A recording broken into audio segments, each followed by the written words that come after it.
Hi, I'm Mike Thomas, professional emeritus at Harmony Landing Country Club with my son Justin. We want to welcome all the contestants to the AJGA Justin Thomas Jr. Championship. Yeah, it means a lot to have the opportunity to sponsor this event for y'all.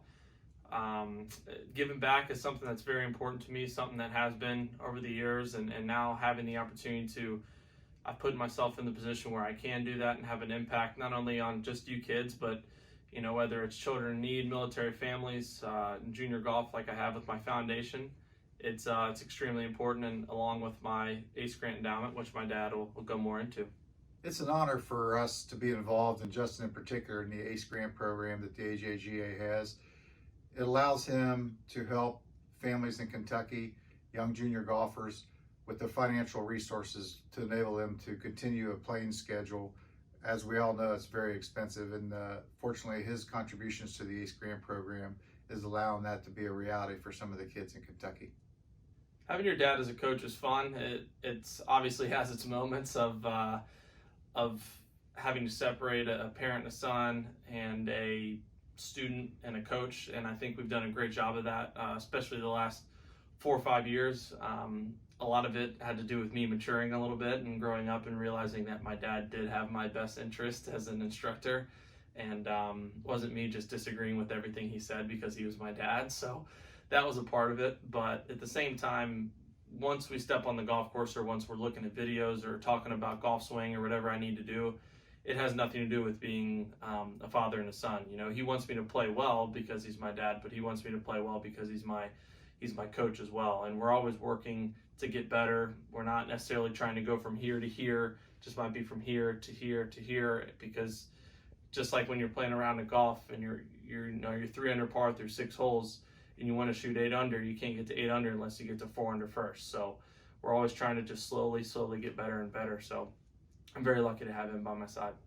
Yeah, well, it's a two-way street. I'm very fortunate to be able to spend so much time with Justin, and certainly fortunate to be part of life out on tour and so forth. But I would really tell the parents that if you don't have the credibility and the communication skills and the golf swing knowledge skills to teach your son, to give that to somebody that does.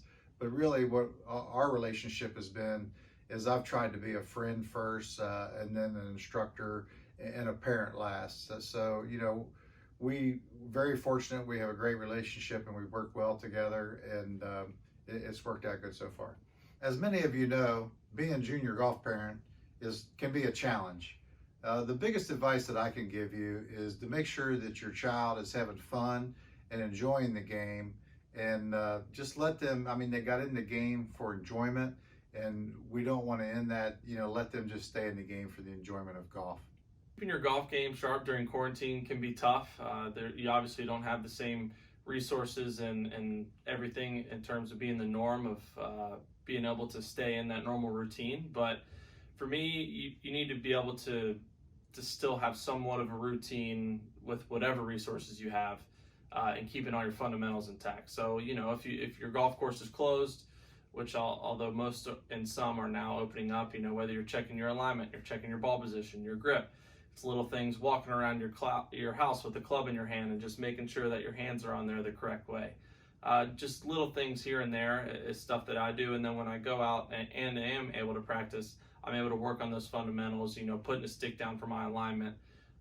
Again, checking ball position, grip, everything like that. So that way when I do start back up, or when I was starting back up, I wasn't too far. And it's certainly an opportunity. I told all my young juniors at home that it's a great time for you to kind of address what your strengths and weaknesses are. We tend to work too many times on our strengths, and it's a great opportunity for make that assessment on what your weaknesses are and to attack those weaknesses, because the tournament schedule starts so late and everything. And certainly for many of us, it's the short game area from 70 yards in.